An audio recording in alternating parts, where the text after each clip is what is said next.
Assalamualaikum warahmatullahi wabarakatuh. Hai semua, perkenalkan nama saya Naila Husnia dengan NIM C0E024006, Prodi Keuangan Daerah Angkatan 24, Fakultas Ekonomi Bisnis Universitas Jambi, dengan dosen pengampun saya Dr. Wirmi RK Putra SMSI dan Miss Aninda Puji Ardila MAK.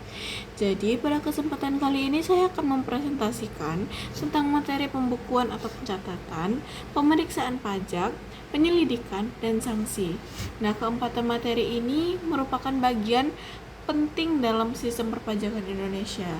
Semuanya itu saling berkaitan dalam memastikan bahwa setiap wajib pajak dapat melaksanakan kewajibannya dengan tertib, transparan, dan sesuai hukum.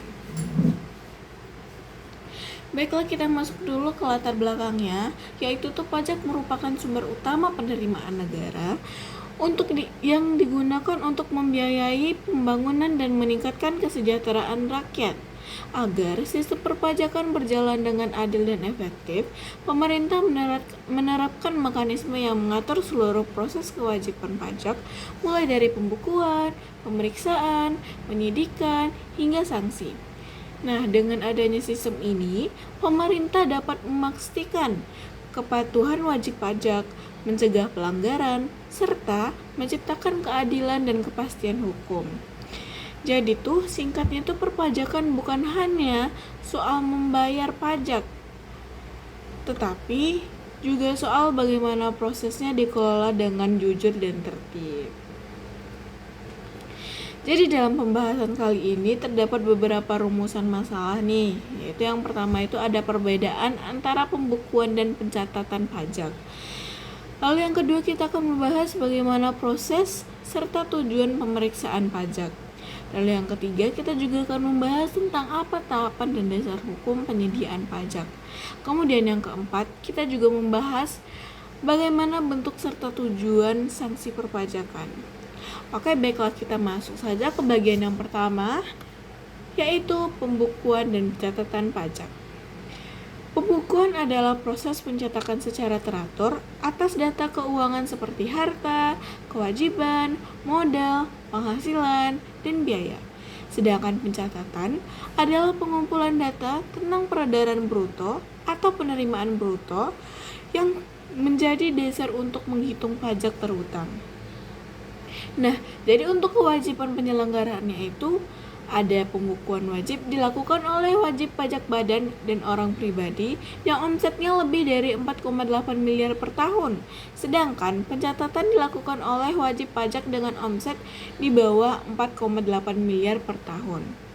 Nah, syaratnya itu pembukuan harus dilakukan secara taat asas. Itu bisa menggunakan stelsel kas atau akrual dan mencakup catatan lengkap mengenai harta, kewajiban, dan penghasilan. Manfaatnya antara lain itu yang pertama itu memudahkan perhitungan SPT dan pajak terhutang. Lalu yang kedua itu membantu dalam analisis keuangan. Yang ketiga itu mencegah kesalahpahaman dalam pelaporan pajak. Pembukuan yang baik juga dapat meningkatkan kepercayaan fiskus dan mempermudah pemeriksaan pajak nantinya. Nah, berikut adalah pemeriksaan pajak. Jadi pemeriksaan pajak adalah kegiatan untuk menguji kepatuhan wajib pajak dalam memenuhi kewajiban perpajakan. Nah, tujuannya yaitu memastikan kebenaran laporan SPT, menggali potensi pajak yang belum dilaporkan, serta mencegah penyimpangan. Nah, kemudian kita masuk ke jenis pemeriksaannya, yaitu ada 3. Yang pertama itu pemeriksaan lengkap, yang dimana itu mencakup seluruh aspek SPT. Lalu yang kedua itu pemeriksaan terfokus, yang itu hanya beberapa pos tertentu. Lalu yang ketiga itu pemeriksaan spesifik, yaitu fokus pada objek tertentu. Nah, prosedurnya ini dimulai dari penerbitan surat perintah pemeriksaan SP2 dan pemberitahuan kepada wajib pajak, pemeriksaan dokumen, wawancara, hingga penyusunan laporan hasil pemeriksaan pajak LPH. Dari LPH inilah nanti diterbitkan surat ketetapan seperti SKPKB, SKPLB, atau SKPN. Nah, selain itu, wajib pajak juga memiliki hak dan kewajiban. Yang pertama itu untuk mendapatkan informasi resmi dan mengajukan keberatan serta kewajiban. Nah, yang kedua itu ada penyediaan dokumen dengan kooperatif. Jangka waktu pemeriksaan itu ada pemeriksaan lapangan maksimal tuh 6 bulan, kemudian pemeriksaan kantor itu tuh 4 bulan, dan pemeriksaan tertentu itu selama 1 bulan. Nah, selanjutnya kita masuk ke penyelidikan pajak. Penyelidikan pajak dilakukan dari pemeriksaan ditemukan indikasi adanya tindakan pidana perpajakan.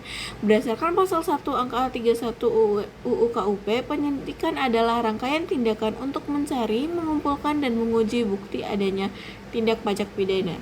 Dasar hukumnya ada di Undang-Undang Nomor 11 Tahun 2020 tentang Cipta Kerja, kemudian ada di PMK Nomor 17 Tahun 2025 tentang tata cara penyidikan tindak pidana pajak.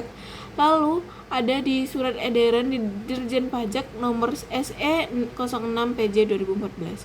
Tahapan penyidikannya itu tuh yang pertama itu penerbitan surat perintah penyidikan. Lalu yang kedua ada penerbitan surat pemberitahuan dimulainya penyidikan. Lalu yang ketiga itu pemanggilan sanksi dan tersangka. Keempat itu penyitaan barang bukti. Lalu yang kelima adanya pemeriksaan tersangka, dan yang keenam adanya penyerahan berkas ke penuntut umum. Nah, jadi tujuannya ini tuh adalah menegakkan hukum dan memastikan pelanggaran pajak itu ditangani secara adil dan transparan. Jadi wajib pajak itu berhak didampingi kuasa hukum selama proses penyidangan berlangsung. Nah, selanjutnya nih kita masuk ke dalam sanksi. Nah, sanksi perpajakan adalah konsekuensi hukum bagi wajib pajak yang melakukan pelanggaran atau kelalaian. Nah, sanksi itu tuh dibagi dua, ada sanksi administrasi dan ada sanksi pidana. Nah, jadi sanksi administrasi ini itu tuh ada sanksi bunga, yaitu tuh 2% per bulan dari pajak terhutang dan maksimalnya itu 24 bulan. Dan yang kedua itu ada sanksi denda. Misalnya itu keterlambatan pelaporan SPT sebesar 100.000 untuk orang pribadi, dan sanksi kenaikan itu yaitu tuh pertambahan 50% sampai 100% dari pajak kurang bayar. Nah, yang kedua itu ada sanksi pidana. Itu tuh dikenakan pada pelanggaran berat seperti penggelapan pajak, pemalsuan dokumen, dan penyembunyian pendapatan. Hukumnya berupa penjara 6 bulan sampai dengan 6 tahun atau denda hingga 4 kali lipat pajak terhutang. Nah, jadi tujuan sanksi pajak ini adalah itu untuk menegakkan hukum dan meningkatkan kepatuhan, memberikan efek jerah, menjamin keadilan sosial, serta itu memastikan sistem pajak berjalan konsisten.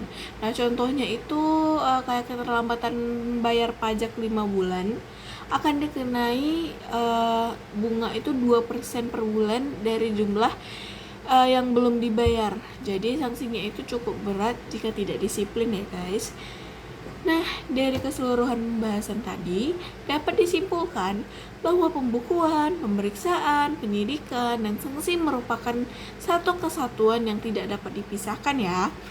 Pembukuan menjadi dasar administrasi pajak, pemeriksaan menjadi alat pengawasan, penyidikan menjadi bentuk penegakan hukum, dan sanksi itu menjadi sarana untuk memberikan efek jerah dan menjaga keadilan.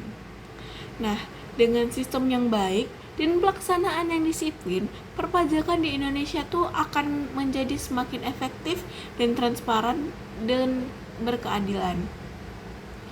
Demikianlah presentasi saya mengenai pembukuan, pemeriksaan, penyidikan, dan sanksi perpajakan hari ini. Semoga materi ini bisa menambah wawasan kita tentang pentingnya kepatuhan dalam membayar pajak serta memahami konsekuensinya ya. Semoga materi ini juga dapat menambah pemahaman kita semua mengenai pentingnya kepatuhan dan bidang perpajakan. Terima kasih sebelumnya atas perhatian teman-teman semua yang telah menonton. Wassalamualaikum warahmatullahi wabarakatuh. Bye-bye.